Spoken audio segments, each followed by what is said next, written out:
তিনি জওহরলাল নেহরু বিশ্ববিদ্যালয়ের পিএইচডি অধ্যয়ন করছেন। তিনি দীপশিতা ধর, শ্রীরামপুর লোকসভা কেন্দ্রে সিপিএম এর প্রার্থী, বরং বলা ভালো কংগ্রেস সমর্থিত বাম প্রার্থী দীপশিতা ধর। সেই দীপশিতা বৃহস্পতিবার সায়ন ব্যানার্জির সমর্থনে এক জনসভা করলেন তমলুকে।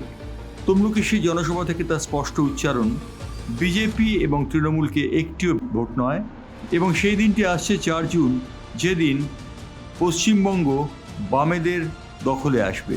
সেই দিনটির দিকে তাকিয়ে আছে সবাই। দীপশিতা সেই কথা স্মরণ করিয়ে দিলেন উপস্থিত জনগণকে। সেই সঙ্গে তিনি বলেন, তৃণমূল এবং বিজেপি দুটি দলই গুন্ডামির দ্বারা মহৎ কার্য করার চেষ্টা করছে, তা এবার যে সাধিত হবে না সে কথা দীপশিতা পরিষ্কারভাবে জানিয়ে দেন। জিতবে তো, তার জন্য আমাদের এখন থেকে বুথ কামড়ে পড়ে থাকতে হবে। এতদিন ধরে আপনারা পরিশ্রম করেছেন, প্রচার করেছেন, রোদ্দুরের মধ্যে তৃণমূল বিজেপি দুজনের রক্ত চক্ষু, কাউকে আপনারা ভয় পাননি।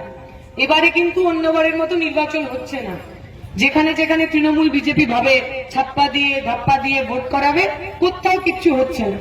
আমাদের কাজ হবে বুথগুলোকে বাঁচানো, তৃণমূল বিজেপির চোখে চোখ রেখে লড়াই করা, সাধারণ মানুষকে নিজের ভোটটা নিজে দেওয়ার সুযোগ পরিস্থিতি তৈরি করে দেওয়া।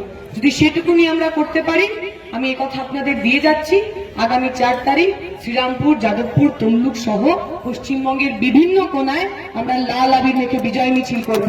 কেউ আমাদের আটকাতে পারবে না। সেই বিজয় মিছিল করার জন্য বিজয় মিছিল করতেই হবে। এই জেদ নিয়ে, এই স্পিরিট নিয়ে নিজের বুথে বুথে ফেরত চলে যান। তৃণমূল বিজেপিকে বুঝিয়ে দিন যে তমলুক কারোর পৈতৃক সম্পত্তি নয়, কারোর বাবার জমিদারি নয়। সাধারণ মানুষ যাকে ভোট দেবেন, সাধারণ মানুষের জন্য যিনি কাজ করবেন তিনিই জিতবেন। কোনো গুন্ডা, কোনো হোমরা চোমরা কেউ জিতবে না। এইটুকু বলে আমি আমার বক্তব্য শেষ করবো। শুক্রিয়া।